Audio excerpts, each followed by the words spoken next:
Welcome to the Social Engineer Podcast, the Human Element Series, episode 173. I'm Chris Hadnaghi, CEO and founder of Social Engineer, social-engineer.org, and the Innocent Lives Foundation. And I've been hosting this podcast now since 2009, which makes me old.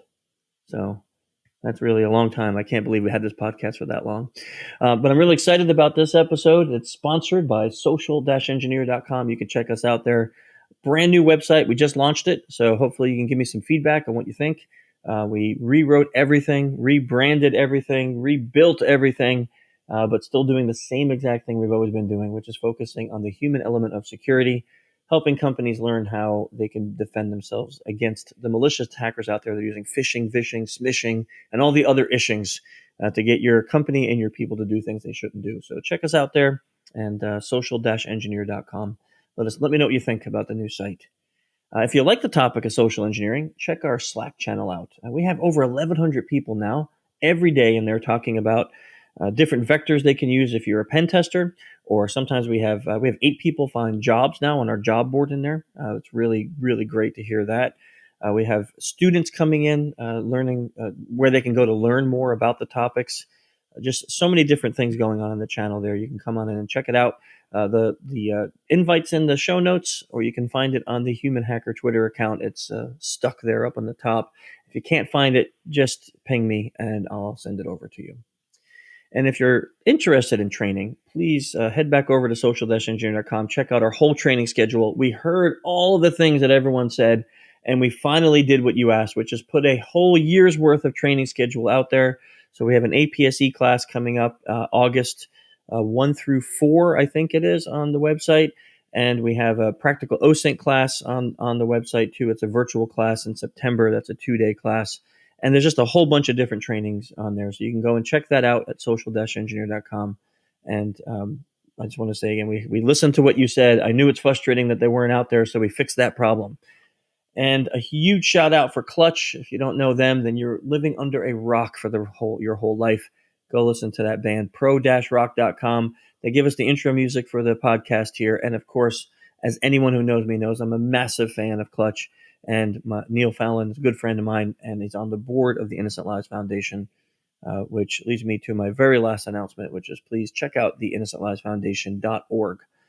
The work we're doing there is, I'm just blown away by my team. We are now over 600 cases worked for the 5 years that we've been alive. We have some amazing stories coming out. My team has been working so hard. We've been a part of some really big operations in the last 12 months that has led to some really significant arrests, stopping a lot of really bad people and saving a lot of kids. So there's some information on innocentlivesfoundation.org. You can check it out. And of course, if you want to volunteer, you can sign up there. If you want to help us out with donations, you can do that there. You can find many ways to support us, but I just want to thank everyone for the support there for that. Okay, let's get over to our guest now. One of my good friends, Laurie Segall, we have her here today. Laurie's the founder of ... a media company focused on onboarding the mainstream into the new era of the internet, focused on Web3.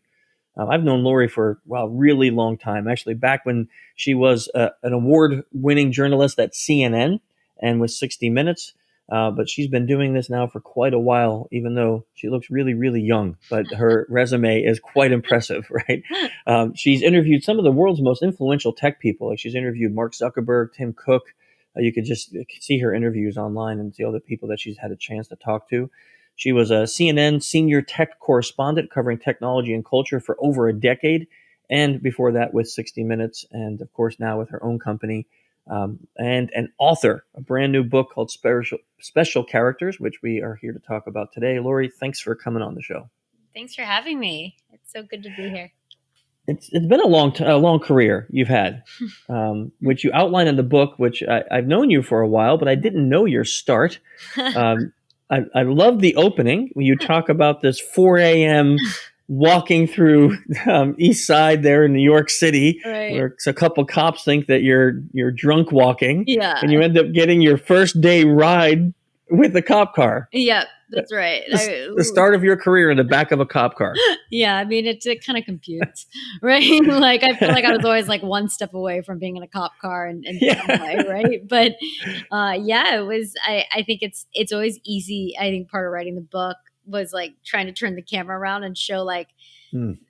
a career is not a linear straight line, and how things actually happen. And so I think it does sound like a pretty fancy bio when you say it all like that, but like, it really did. I started at the bottom of the bottom, and at the CNN news desk doing breaking news, but I was a news assistant. When you talk about being a minnow and like a sea of sharks, it's like eat or be eaten kind of situation in 2008. But it was my first day going to work. I remember I was 23 years old. It was like I was right out of college. And I had gotten a freelance position at CNN, and it was like my dream job to work in the news business. And I was on my way, and it was like my shift began, I think, at like 6 a.m. So it was like 4:30, somewhere in those wee hours. And like the drunk NYU kids were still all out and about. And I was like, like attempting to walk to the subway in heels. And I'm pretty sure I looked drunk. And, and a cop car pulled over and asked if I was okay. And by the way, I should be super self-aware and think like, how privileged am I also to have a cop car like pull over and say something nice to me. Like, Yes. like I probably got a lot different treatment, but it was, I ended up riding in the back of the cop car. They said like, "Oh, do you need a ride?" And I was like, "Okay." And I rode in the back of the cop car to CNN and hoped that no one would see me get out of a cop car to work. And I was like, I don't want to if they're going to like give me a ride and I have to take the subway, I'll do it. I'll take it. Yeah. And so I did. And that was my first day at CNN. I just remember walking in, and you're at the breaking news desk, and it was actually my birthday. It was August 18th. It was my birthday. Wow. And like I told no one it was my birthday. And I sat there, and, you've got cameras stretching everywhere. Like, and I had Googled all the producers. And before I had gotten there, the producers I'd be working for. And it was like, they were the producers, like old school news producers that had like run towards the buildings on 9/11 to report the news. Like they were as old school news as you got. And so I just knew I'd be kind of training under the best. And so that was the beginning of my career. And it was such an exciting time because 2008, we had the recession. I mean, it was such an extraordinary time. There was recession, Barack Obama elected president of the United States. You had Bernie Madoff in that scandal, which I covered, and I was, trying to scheme my way around the courtroom for coverage. And it was such an interesting time to be in breaking news, especially if your heart and soul was like in journalism, which it always has, mine always has been. So that really is the question. Is this what you knew you wanted to do? Like was this your goal, was to be in journalism your whole life? Yeah. I mean, I always loved stories, and I always loved writing. Like I was like the kid who had like a pen and paper attached in my hip. I was like keeping a journal for as long as I could write. But I loved alternative viewpoints and looking around the corners, right? So when I was in high school, I grew up in a very Southern conservative environment. I was like the only Jewish girl at a very Christian conservative Southern school where there wasn't a lot of diversity. And I always kind of felt a little bit like an outsider in my own way. And, I think for me, like writing and telling other people's stories was my way. I felt like I always fit, or I found I enjoyed people, and I enjoyed people that other people didn't pay attention to. I was editor of my school newspaper, the Crimson and Gold, back at my school in Georgia. And I remember they gave me a column called Spotlight, where I could spotlight anyone I wanted and write an article about. So instead of like going to like the star athletes, I would go to like the library lady who was like 90 years old, and everyone would like, was weird, thought it was so weird, but I thought she was so fascinating and like had all these like weird biblical secrets. And like, and I think my breakthrough moment was interviewing our track coach, who was also like, I mean, maybe I just loved old people because they were wise, but like he was like 80 something years old, and people used to always make fun of Coach Red because he couldn't really run a lap, obviously, because he was like 80, and he was like just kind of like sleepily directing, very fast people from afar. But I always thought there was more to it. And I remember sitting down with them to write a piece about him for Spotlight. And, getting him to open up, and we were like on the mats in the school gym, and getting him to open up about who he actually was and how he had fought in the war, and he had like found his wife, and he had like almost and he talked about like falling in love, and then he opened up, and out of nowhere he had like tears, and he was talking about having Parkinson's, and like how he had just been diagnosed. I mean, it was this crazy. Wow. It was this crazy moment where you learn someone's true self and how incredible they are beyond what other folks see, and the nuance of it. And instead of it just being a sleepy track coaster in front of me, I saw like a war hero who like fell in love and who was now looking at mortality. And like, and it was for me, I was just like, God, I'm going to like do this the rest of my life. Like, I love that moment when just the curtain falls. And I feel like we all have those moments. And so later in my career, I took that from everyone from like, misunderstood hackers to the Mark Zuckerbergs of the world, right? Like really trying to find the humanity in people, and really trying to understand why we are the way we are, and why we do the things we do, the good, the bad, the ugly, the beautiful, the chaotic. And I've always taken that approach into my reporting. But I really, it started with this, just like this interest and curiosity in people. And I think what I would say is misfits, like people that were a little misfitty. And that's how I got into technology at CNN. I looked for the misfits back in, and that's how I kind of created our startup beat at CNN. It was, there was this confluence of events, which was the iPhone had come out. I don't know the exact year, but it was the iPhone came out, the App Store launched, and then we were in the recession, and like there was this moment of creativity, and all of a sudden it wasn't cool to go to Wall Street anymore, and there was this canvas of creativity, and if you were an entrepreneur, you could code your idea into like the hands of millions of people, and you just had all these people that were like, I don't know, why do we have to do things the way they should be done? Like, why can't we get into strangers' cars and sleep in strangers' homes and call it Airbnb and Uber? And that was so interesting to me. I mean, now, fast forward all these years, so many complications happened, and I challenged a lot of these leaders along the way. But I liked that they were kind of a little punk rock back in the day. I want to back up to this because this is a fascinating piece. I don't think I ever heard from you in all of our years of conversation. So you're in high school, and you have this fascination with people that leads you to interview literally the opposite that would make you popular in school. Yeah. Where did you get that? Where did you come up with the desire to actually want to interview these unique, interesting, what might have turned out to be the most boring interviews on the planet, but they sound amazing? I don't know. I mean, I think it was probably, I grew up in a bit of a snobby suburb of Atlanta, Georgia. I mean, it's still nice, and I'd like to say nice-ish things about it, but my parents got divorced. My brother went to boarding school. Like, I didn't have, and it wasn't like a woe is me, but I didn't have the most normal, I think, upbringing. I was very much my mom's partner to some degree when I didn't see my dad as much, and I think.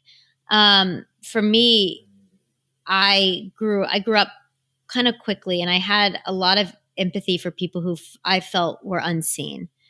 I think just maybe there was something about how I grew up and some of the pain at home that I liked to channel into other people who I thought deserved to be seen. I loved, if people looked the other way, I loved proving them wrong.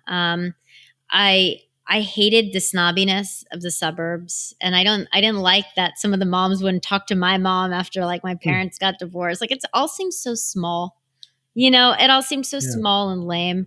And I think for me, it was being able to channel that into having opinions and taking a stance on things, and like writing op-eds on like, things that were like kind of like no brainers. Like, God, I remember writing an op-ed on like why gay couples should be able to adopt, which is like, okay, like this is not like, I can't even believe like I'm writing an op-ed. Like there was like a he said, she said column. I'm like, who's on the other side of this? But there were people on the other side. And I felt maybe in my own life, because there was so much chaos going on at home, with some of my family stuff.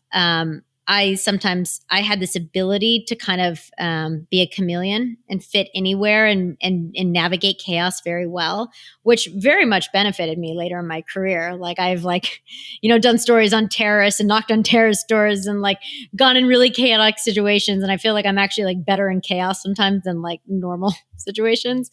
But I do think that it really got me interested in the things that we don't see and the things that we ignore. And I loved to read people and wonder what they were really thinking. And I think that just stemmed from a lot of empathy that came from watching some things in my family probably early on, to be honest with you. I love that answer, because honestly, hearing it now, knowing you, that fits so well. Well, you're just trying to create a social engineering profile on me. So if you ever need to steal any of my data, I am so screwed, by the way. No, never. I would never. But I'm so screwed. I'm thinking about how you and I met when it came up to the revenge porn story, and you wrote about that in your book.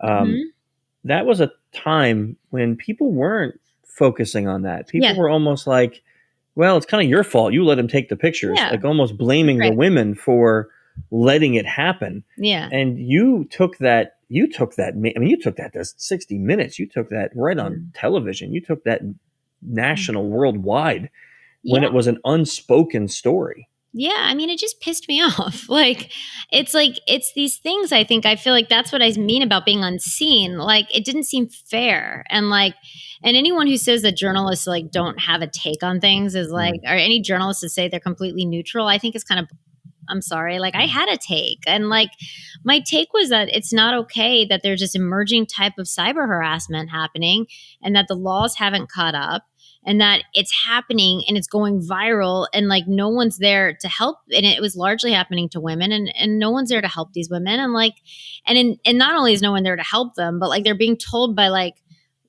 old boring judges that they shouldn't have taken a photo of themselves, which is you shouldn't have worn the short skirt. And it was just, and for me, it was just we have to call attention to this, and it's how we called attention to it.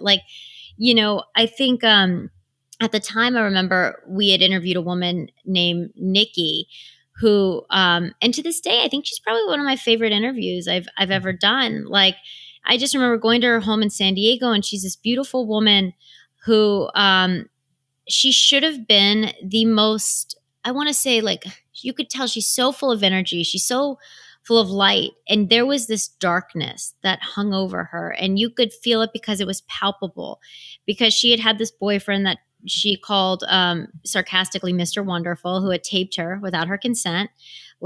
He had literally a pin cam, cameras with pins in them. And he had taped her against her will, and he put all her images on the internet, and he, with the words bitch, slut, whore under it. It was horrible. And, and she said, it was hard for her to get jobs because she said, every time I go in, I wonder if you've seen me naked. And it was such a powerful statement. And I remember sitting across from her, and I remember all I wanted to do was hug her the whole time, which I'm not allowed to do. You got to have some boundaries. And it's not about me, it's about her. But my heart felt for this girl, but it was cool to give her a platform because I felt like we were giving her a platform to change her Google search, right? That was kind of cool. We literally could give her a platform to take that power back. And I remember sitting there at the end of the interview and her saying to me, I said, what would you say to him if he was here today? And she said, I'd say thank you. And I was like, oh, why?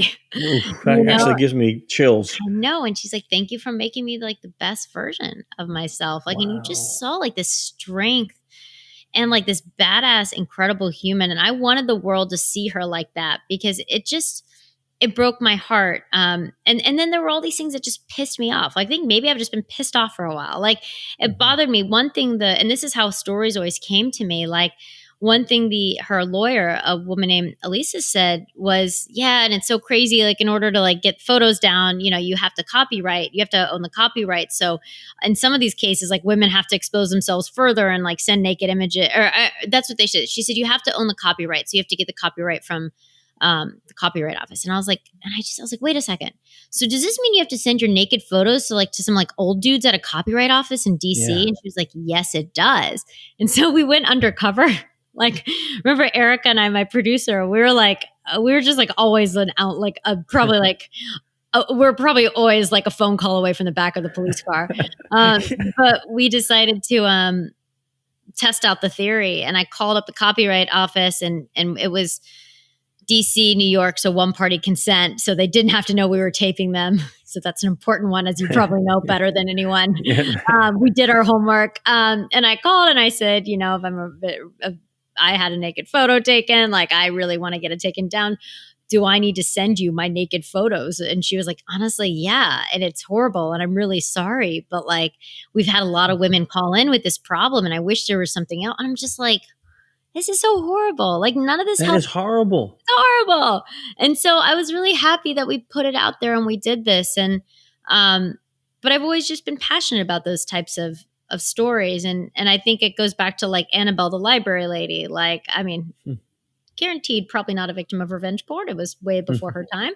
But I think like, I just thought like she just has like an interesting story. She probably has something to say, and we can't just dismiss people because they don't fit into our box, And so I've always liked looking at people with some kind of empathy. And I think that's always been a through line in my reporting.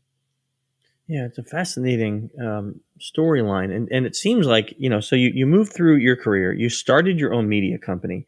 You're nowhere near done. I mean, you have so much more to accomplish. Yeah. But then you decided to write a book about your life, special characters. So let's talk about that. What motivated you to actually write a book about your life when you have so much more to do? I think it was more like, I remember I left CNN in 2019. And I really wanted to write a book. I'd always loved to write. My dream had always been to write a book. And I remember a couple things happened. Michael Lewis, the author, is a friend of mine. And I was telling him the story once of how like we turned all my data, like my text message data with my best friends. I gave it all to like an entrepreneur who does AI chatbots. And like she created the Laurie bot, like with my personal data, which by the way, hi privacy, goodbye, but like we had like a digital copy of me and my bot was which was like super upsetting. Right. And so I had to put my bot in timeout. And I was telling Michael the story like over, it's like over breakfast one day. And he was like, God, like the way you tell the story of tech is through your own lens. And I just kind of like shelved it and ignored it and like went on with my day. But I do remember, I went into I got connected to a book agent who I really liked, and she was a young woman, a younger woman. And I was talking to her and I sent her a bunch of writing samples.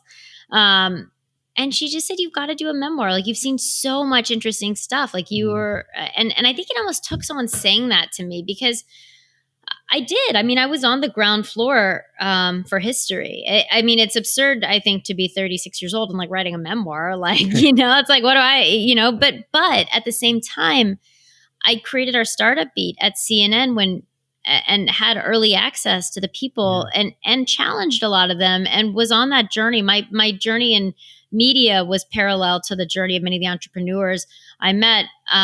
And so it was interesting to kind of document that rise from the hype and first of all, the band before the band got cool to, to everyone cares, to the hype, to the power, to the money, to the privacy, to the bad, and also, pull out a lot of themes. And I think I could have written a book that was all about like a hardcore business book or like a tell-all book on, Facebook or whatever it was. But I really wanted to write a book that I would have wanted to read in my 20s or even my 30s, like about change and about chaos and about imposter syndrome and about how things look from the outside, but how things are on the inside.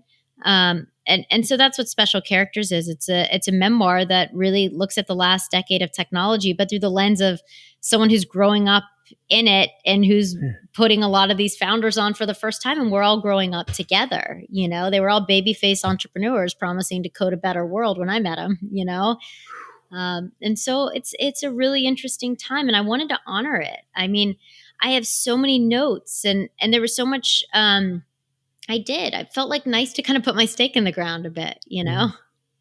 How long did it take to write? Oh God.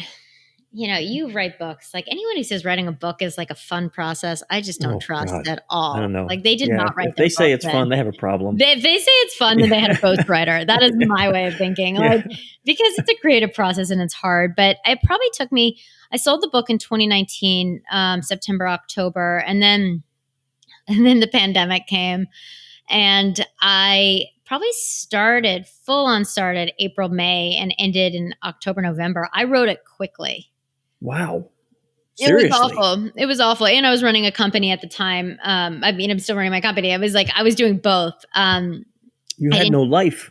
I had no life. I didn't take a day off from many. No, you can't write that. You can't write a book in that's like what, 5 months, 6 months? Yeah. You said April to October?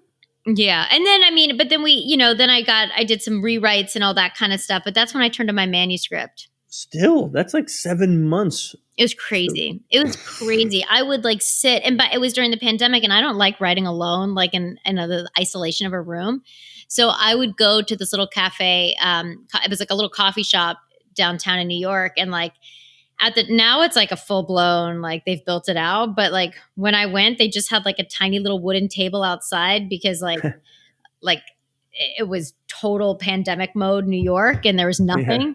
And so I would sit on the cement, like on the floor, on the ground, the New York streets, surrounded by papers and my laptop. And I did like old journals and I just wrote. Wow. And then I was also traveling for 60 minutes. So I'd be like on my way to a QAnon convention to do stuff on conspiracy theorists. And then like I would come back to the hotel room and write and write. So it was so weird. I mean, it was a lot. Like I'd like a nap, but it was. Yeah. Wow. That's an interesting part of the story there because having written before, I mean, 7 months to do a whole book. Crazy. Even if it's about you, it's still, that's a lot you have a lot of stories and you have to remember them and oh my God, make sure they're accurate. That's a lot of detail. It was crazy. It was insane. My team was able to help a little bit for ... like because one of my team members went and looked through and found all the video archives of like a lot of the interviews I did and had them transcribed. So, I actually had some help in that, like without that documentation, I mean, and so each chapter when I was like, all right, I'm going to go through this, and this. This is the Zuckerberg Cambridge I interviewed Zuckerberg during Cambridge Analytica. It was his like, I'm sorry interview. Like, here's the interview, here's the like transcript. And then like, I would send like copies. Oh my God. I would send like, cause I journaled. I would send pictures of my journal to one of my like employees who, by the way, I should never piss off because she probably knows more about me now than like most people. And she would get them all transcribed. So it was like, wow. I mean, it was crazy. And like, and she probably like literally knows like my deepest fears now, which is horrifying. So, but it is a very personal book if you read it. I mean, like, yes, there's some stuff in there. Yeah. I mean, there's going to have to be a part 2 in the next 10 or 15 years when you accomplish the rest of your things, because I mean, that's quite a fascinating process. I think in speaking to a lot of authors myself, I haven't heard someone write a book in that manner. Yeah. Like a lot of people, like, I talked to Joe Navarro, and he writes a book and he doesn't even turn the idea in until the book is basically written. And then he goes to his agent and says, hey, I have a book and, here's an outline and tell me if you like it. And then he can turn it in. And I'm like, I don't know if I can do that. That's a lot of commitment. That's crazy. Right? That's a lot. That's a lot of commitment. But you did it in 6 to 7 months. It was horrible. I mean, I like have PTSD, even like saying it. I'm like, I can't even like.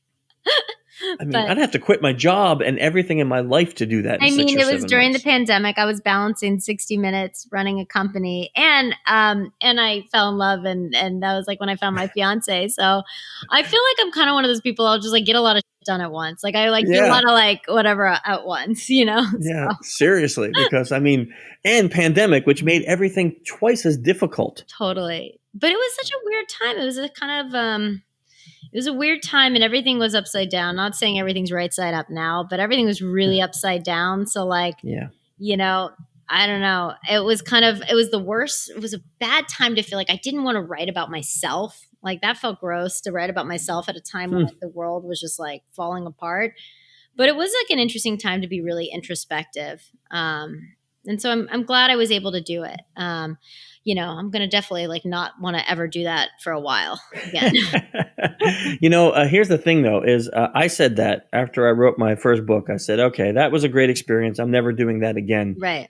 4 books later, I say the same thing after I write every book. Okay, Crazy. that was it. I'm never doing that again. It's crazy. But there is when I left CNN, I remember it was 2019. I had interviewed Zuckerberg like 4 or 5 times in the last couple of years. I had just finished a series called The Human Code. This is why we've always related. I'm always interested in the human aspect of technology. And I had interviewed Dara, the CEO of Uber, and Mark Benioff, and Tim Cook, and every tech titan you could name. And I was so ready to go. Like, I really wanted to go create my own thing. I really wanted to do different types of journalism that didn't quite fit with the way cable news was headed. I had all sorts of ambitions like that I was ready for. And I had become obsessed. This is a theme in the book. I had become obsessed with this theme. I'd become obsessed with a YouTube video at the time of a rabbi, and I'm like not super religious, so like I wasn't like browsing like Jewish YouTube, just for the record. But I had like discovered this YouTube video of a rabbi talking about how lobsters grow, and it was so funny. Like the rabbi's like looking into the camera, giving like a sermon on lobsters, which is ironic given that rabbis are kosher and don't eat lobsters. Yeah. But he was like talking about how the only way for lobsters to grow is they have to completely shed their shell. But like it's the most stressful moment for lobsters. It's like the worst thing to happen to a lobster is like they have to grow, and they're super vulnerable at the time because they're just like this naked thing that could be eaten. So like the only way for lobsters to grow is to completely shed the shell. And it's such a great metaphor for change. And I thought it was such a great metaphor for so many of the entrepreneurs I've interviewed, and for my career too. Like this idea of like, to have any type of real success, you have to go through that discomfort that comes along with it. And even though it might look good on the outside, like when you see my bio and it's like 60 Minutes and CNN senior tech correspondent, has her own company, has a book, like maybe it looks so good from the outside, but like that is not without like some painful lobster moments, right? Like this idea of like shedding your shell to get bigger, and being very vulnerable and super stressed out and like failing a bunch in between, right? And so I thought that was an important theme, and that's like a theme throughout the book. But it's funny, when I left CNN in 2019, I was like negotiating with Jeff Zucker, and like, Jeff, like, well, you don't probably know Jeff, but the world knows Jeff probably, or like anyone following media probably knows Jeff. But Jeff was always my mentor, and we were like you don't negotiate with Jeff. He's like a hard person to negotiate with. He's like super good at what he does, obviously. And he was like, just stay, like, give me 5 interviews a year, this and that. And I had like practiced my I'm quitting speech, like literally to everyone. And I was ready to go. And I was like, this is it. And it was hard because my whole identity was being Laurie from CNN. And I was like, whoa, like who am I without this? Like, but I am so ambitious. I have all these other things I wanted to do. That didn't include kind of breaking down technology and a lot of the stuff into increasingly small sound bites on television. There's too much more I wanted to do. And increasingly I had a take, having like spent all this time in this world and seeing where things go wrong and right. Like I increasingly wanted to have a voice and a take in these emerging fields of the internet. And so, we were going back and forth, and he was like, kind of negotiating me out of my own head. Like I was like about to just like give it all up. And then I remember being like, Jeff, I have to tell you how lobsters grow. And like, that was it. I told Jeff Zucker how lobsters grow, and he let me quit my job. Like, wow. He let me go. He was like, I understand. He's like, you want to fly? I was like, mixed metaphor, but yes. And I've still, lobsters don't fly. Yeah. And like but that's always kind of been our joke since. But I think it's such a good reminder for folks. And that's like a message I want people to understand in the book, that like, no matter how much we put people on pedestals who are successful, the people on the front of magazines and all this stuff, like it's a mess behind the scenes. Like when you turn the camera around, whether it's Zuckerberg or Jack Dorsey or even looking at the career of someone who's successful in media, like it takes a lot to get to where you are. And it takes a lot of shedding your shell and growing a new one and having courage and being resilient and being vulnerable and being stressed. So I thought that was like a good thing that like if we could kind of put out something that's a little universal, Yeah. people might relate to. Oh, I love that. Mhm. I love that messaging because I think that is the case. I think I do that. Sometimes you look at people in my industry who are super successful and you Yeah. think, wow, they must have just fell into the puddle of luckiness, you Right. know? But then Totally. when you sit and talk with them, you hear the pain and suffering they went through to Totally. get to where they are. Yeah, that's And right. it wasn't just like someone handed them a $10 million business or something, you know, they had to bleed along the way to get there. Yeah, that's absolutely right. And I think Yeah. that's like an important, it's important for us to understand that and to honor that for everyone who wants to build companies or wants to do anything, wants to do anything worth it, right? Like I think it's so easy for us to just kind of like simplify things and create these narratives around success, especially now. So that was important for me to have come through in the book. So you did it. You stepped out, you quit this very secure, good job, and you Yeah. started dot, dot, dot. Uh-huh. How's it been going? How I is it? mean, it's been good. Well, some days it feels like getting punched in the face, but like other days it feels good. And I think that's building a company, right? Like we launched a company in time Yeah. for the pandemic. Like I mean, that is that's nuts in awesome. itself. And so we were operating as a production company for a while and have shows in development with different streamers and have like podcasts and all that kind of stuff. The book is actually a product of the company, which is cool. And so it's been really good. And it's been honestly, if anything,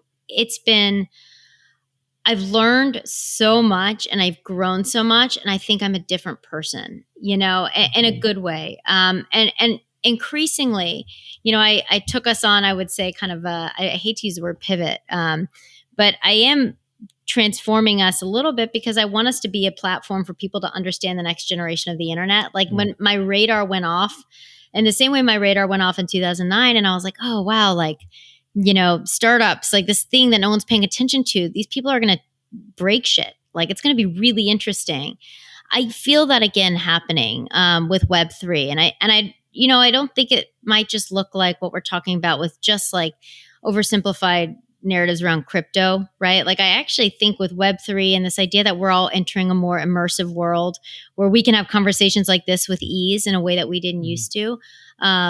This idea that digital ownership could be a thing, that we could actually like own part of our digital identities. Like there are these really extraordinary concepts that are coming that could have real implications for what I love to do, which is cover the human side of technology. So everything from how we raise our children to politics and democracy to the way we love, all of it, to finances and, you name it. And so that's really exciting to me. So now we've really kind of moved into trying to build out a network to help people understand Web3 and ask some of these more challenging and ethical questions up front.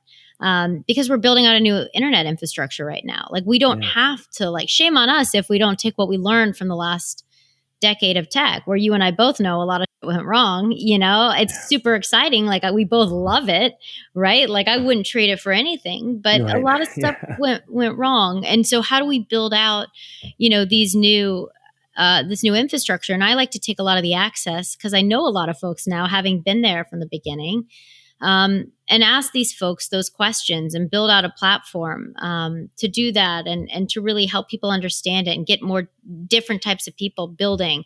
And so that's been one of our different initiatives, and it's been rewarding and hard and all the things. And this is also a fascinating transformation for you because it seems like you took your life goal of becoming a journalist, and Mhm. now you took all those wonderful connections you made in being a journalist, and you're not just staying a journalist, Yeah. which you are, but you're Yeah. now transforming it into actually helping make a difference and Yeah. make a change in things. I think it's a weird space because sometimes I always fall into storytelling, right? I think storytelling is like my bread and my butter. And like I've heard of an NFT project the other day that like where the founders were connected to like a suicide cult. And I'm like, we got to go do that. So we got to get in there. We got to roll up our Yeah. sleeves and really like cover some of the implications of this.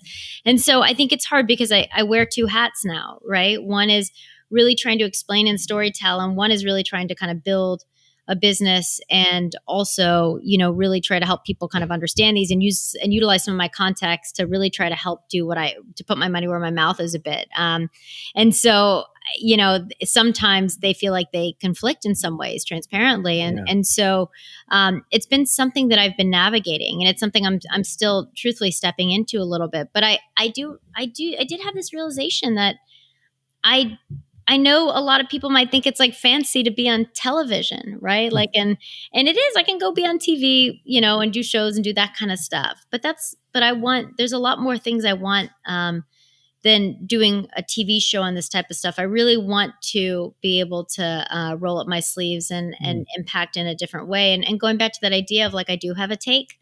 I'm not this neutral person who doesn't have a take on the way things are. I've seen too much. I've seen where things go wrong.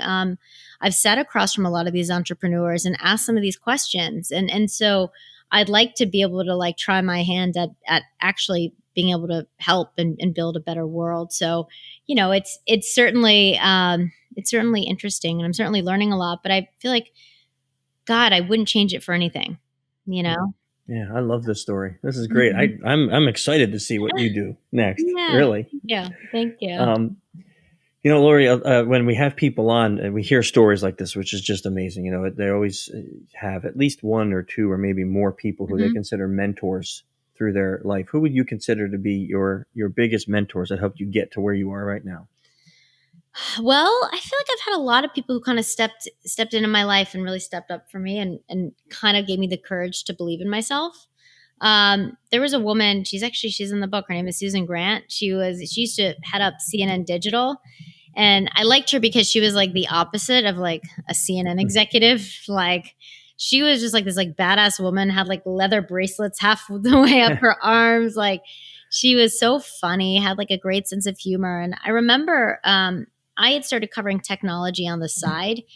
I wasn't doing it as a full-time job. Like, I was then a production assistant covering Wall Street, which was like, I was so bored doing it. My God. And I was done every day at 4 p.m. But in my free time, I was going out to all these entrepreneurial things. This was like 2009.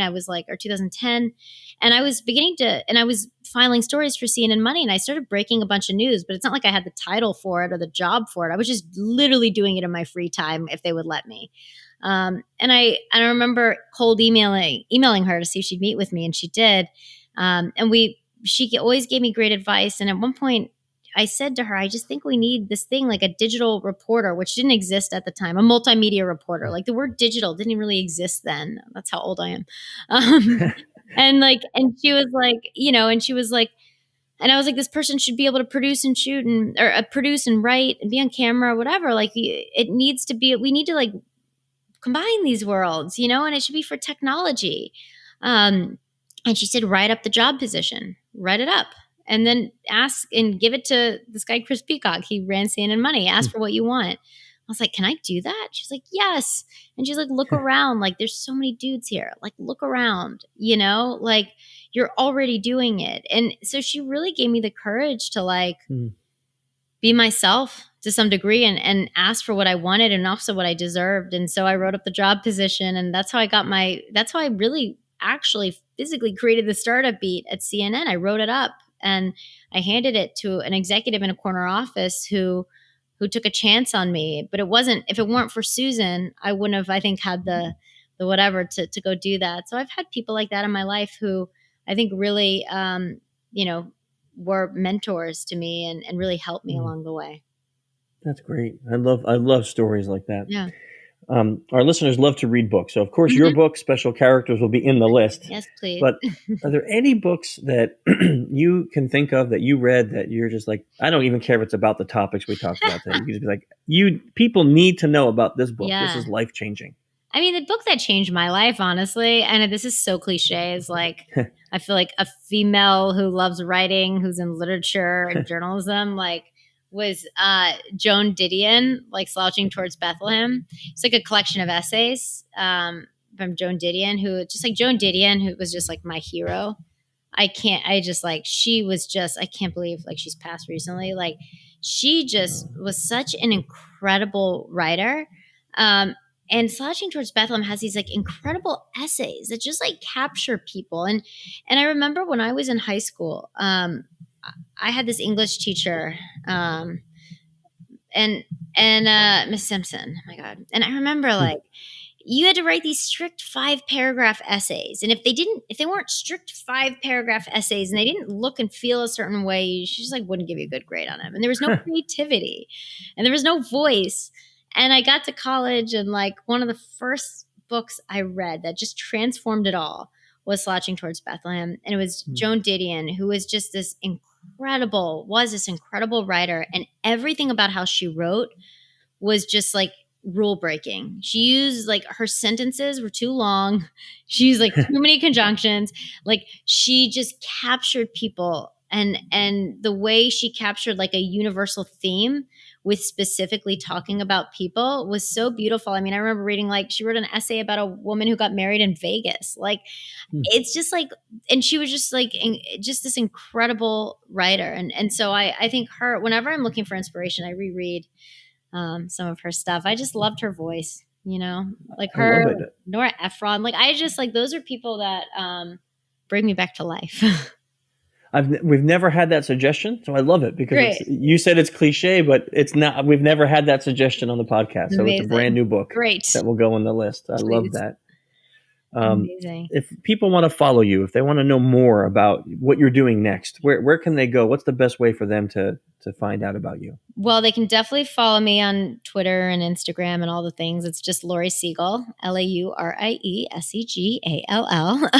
And then you could follow D3 Network, which is what we're putting a lot of our content out at. It's at D3_network on Instagram and Twitter as well. And then also ...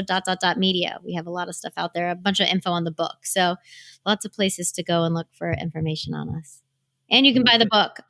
Yes. And we'll put the link to the book and all of the social media in the show notes. So amazing. And if you buy the book, please rate it on Amazon too. Because apparently you're supposed to ask all these people to rate. There's like a whole thing behind this, Chris. Like people have to ask for people to rate their books and everything. It's like the most stressful thing ever. So please rate the book if you buy it. It is stressful. And I'll say this as an author for Laurie. Like if you do read the book, go put a review. And if you get a bad copy because Amazon dropped it in a puddle, that's not Laurie's fault. Yeah, just message me. I'll give you a new one. Right. I mean, don't put a 1-star review because the book was bent. Because it's not about the quality of the book. I will hand deliver you a good one if that happens. Right. I got a few bad reviews because like Amazon delivered a wet book and they're like, this book came wet. I hate it. I'm like, but that's not about the book. Hilarious. It's, like that's terrible. I was looking at Goodreads and someone gave like a 1-star review 3 years ago. I'm like, wait. The book didn't come out 3 years ago. It came out a month ago. There's a glitch in the system and it's like bringing me down. I'm like, who can I contact from there? This is like not even a legit review. I learned after my first book, I went and read every review and I would get myself worked up and people would say horrible things. And I learned, you know what, just let it go because there's going to be more majority of good things that people say. And you're always going to have someone who just wants to say something mean for whatever reason.